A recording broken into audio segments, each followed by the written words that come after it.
പാലക്കാട് നെന്മാറ ഇരട്ടക്കൊലക്കേസിൽ പ്രതി ചെന്താമര കുറ്റക്കാരനെന്ന് കോടതി പറഞ്ഞു. കേസിൽ മറ്റന്നാളായിരിക്കും ഇനി ശിക്ഷ വിധിക്കുക. മനുഷ്യ മനസാക്ഷിയെ ഞെട്ടിച്ച കേസിൽ പ്രതിക്ക് വധശിക്ഷ നൽകണമെന്നാണ് പ്രോസിക്യൂഷന്റെ ആവശ്യം.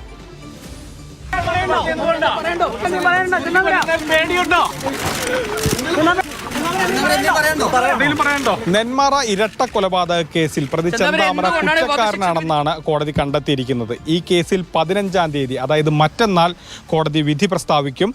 എന്തെല്ലാമാണ് ശിക്ഷ തുടങ്ങിയ കാര്യങ്ങളായിരിക്കും 15-ാം തീയതി ഉണ്ടാവുക. സ്വാഭാവികമായും 15-ാം തീയതിയിൽ വാദിഭാഗത്തിന് പറയാനുണ്ടാവുക ചെന്താമരയ്ക്ക് പരമാവധി ശിക്ഷ നൽകണമെന്നാണ്. അതായത് വധശിക്ഷ തന്നെ ചെന്താമരയ്ക്ക് നൽകണമെന്നായിരിക്കും പ്രോസിക്യൂഷൻ ആവശ്യപ്പെടുക.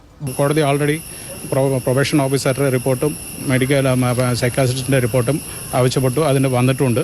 ഇപ്പോഴും അയാളുടെ ഒരു പെരുമാറ്റം നോ റിഗാർഡ്. അതുകൊണ്ട് മാക്സിമം ഒരു ഡെത്ത് പെനാൽറ്റി തന്നെ കിട്ടുമെന്നാണ് നമ്മളുടെ വിശ്വാസം. അതേസമയം തന്നെ ശിക്ഷയിൽ ഇളവ് വേണമെന്ന് പ്രതിഭാഗവും ആവശ്യപ്പെടും.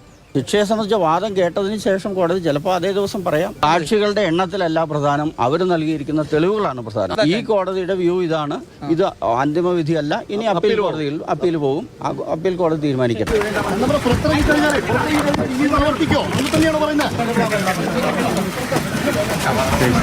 സുധാകരനെയും അമ്മ ലക്ഷ്മിയെയും കൊലപ്പെടുത്തിയ കേസിലാണ് ഇപ്പോൾ വിധി വന്നിരിക്കുന്നത്. ഇതിനു മുൻപ് സുധാകരന്റെ ഭാര്യ സജിതയെ കൊലപ്പെടുത്തിയ കേസിൽ ഇരട്ട ജീവപര്യന്തം ശിക്ഷ അനുഭവിക്കുകയാണ് ചെന്താമര.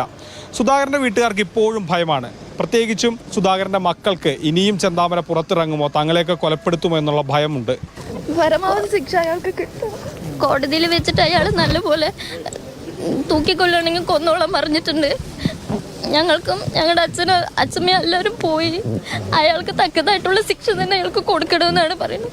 നല്ലോണം പേടിയുണ്ട് അയാൾക്ക്. ഒന്നിനെയും പേടിയില്ല.